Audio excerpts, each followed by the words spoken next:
Leader of the house మాట్లాడు. Speaker sir, కొంతమంది ఎన్ఆర్ఐస్కి ప్రజాస్వామిక స్ఫూర్తి అర్థము అవగాహన కాదు.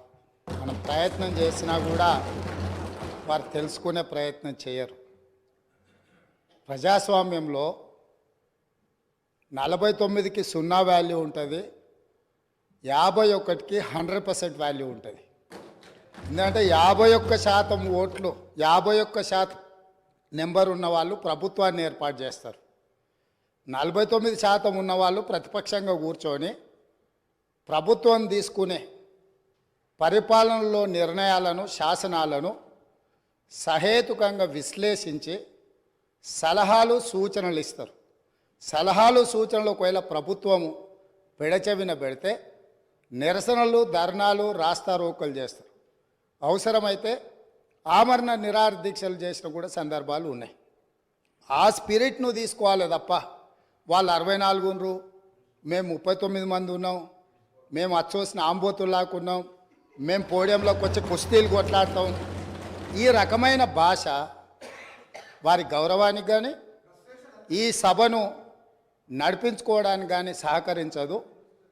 రెండవ అంశం, పదే పదే గత పాలన గురించి, గత ప్రభుత్వాల గురించి మాట్లాడుతున్నాను. సరే, వారు ఏం మాట్లాడతారో మొత్తం విన్నాక రిప్లై చేద్దాం అనుకున్నాను.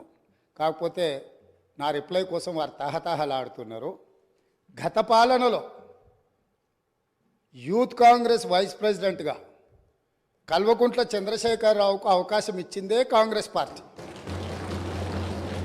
సింగిల్ విండో డైరెక్టర్గా ఎన్నికల్లో పోటీ చేయడానికి ఇస్తే కాంగ్రెస్ పార్టీ తరఫున నిలబడి ఓడిపోయిందే చంద్రశేఖరరావు.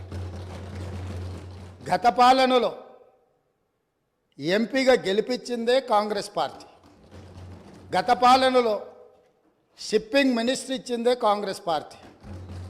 ఆ తర్వాత కార్మిక శాఖ మంత్రి ఇచ్చిందే కాంగ్రెస్ పార్టీ. అంతెందుకు ఇక్కడ సభ్యుడు ఉన్నాడు, వారు కూడా వారి కుటుంబ సభ్యులే.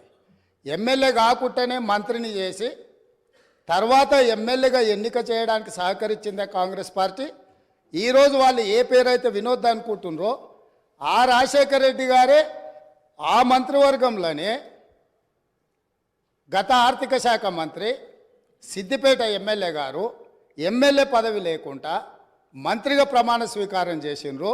రాజశేఖర రెడ్డి గారి నాయకత్వమే దేశానికి బలమైన నాయకత్వం అని అందులో పనిచేసింది. మూడవది, పోతిరెడ్డిపాడు పొక్క పెద్దది చేసినప్పుడు కీర్తిశేషులు నాయన్ నరసింహారెడ్డి గారు కడప జిల్లా ఇన్ఛార్జ్ మినిస్టర్. ఆ రోజు కొట్లాడింది పోతిరెడ్డిపాడు మీద కీర్తిశేషులు పి జనార్దన్ రెడ్డి గారు.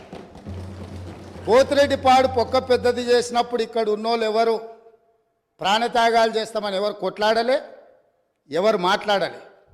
సొంత పార్టీ, సొంత ప్రభుత్వం ఉన్న తెలంగాణ ప్రజల హక్కులను భంగం కలిగించొద్దు, కృష్ణానది జలాలలో మా వాటా మాకు ఉండాలి, మా వాటాను ఎవరు తీసుకెళ్ళినా మేము ఒప్పుకోమని కొట్లాడింది ఆనాటి నాయకుడు పి జనార్దన్ రెడ్డి గారు మాట్లాడినారు తప్ప వీళ్ళు కాదు. కాబట్టి ఈరోజు వీళ్ళందరూ ఏ పాలకుల గురించి మాట్లాడుతున్నారో ఆ పాలకులు ఇప్పుడు మాట్లాడుతున్న పెద్దలు ఎట్లెమ్మెల్యేనరు? వాళ్ళ తండ్రి గారి గురువైన చంద్రబాబు నాయుడు గారి పార్టీతో పొత్తు పెట్టుకుంటే ఆ పార్టీ మద్దతుతో ఆ కండువ కప్పుకొని సిరిసిల్లలో కష్టపడి పనిచేసి నిర్మించుకున్న చీమలు పెట్టిన పుట్టలో పాములు దూరినట్టు కేకే మహేందర్ రెడ్డి అక్కడ పార్టీని నిర్మించుకొని తెలంగాణ ఉద్యమంలో పాల్గొని తెలంగాణ ఉద్యమంలో ముందు భాగం నుండి నిలబడి కొట్లాడితే ఎన్ఆర్ఐ అంటే నాన్ రిలయబుల్ ఇండియన్ కింద మేనేజ్మెంట్ కోటాలో ఇక్కడికి వచ్చి టికెట్ తీసుకొని అక్కడ ఆ కేకే మహేందర్ రెడ్డి గారిని అన్యాయం చేసి ఈరోజు ఇక్కడికి వచ్చిండ్రు.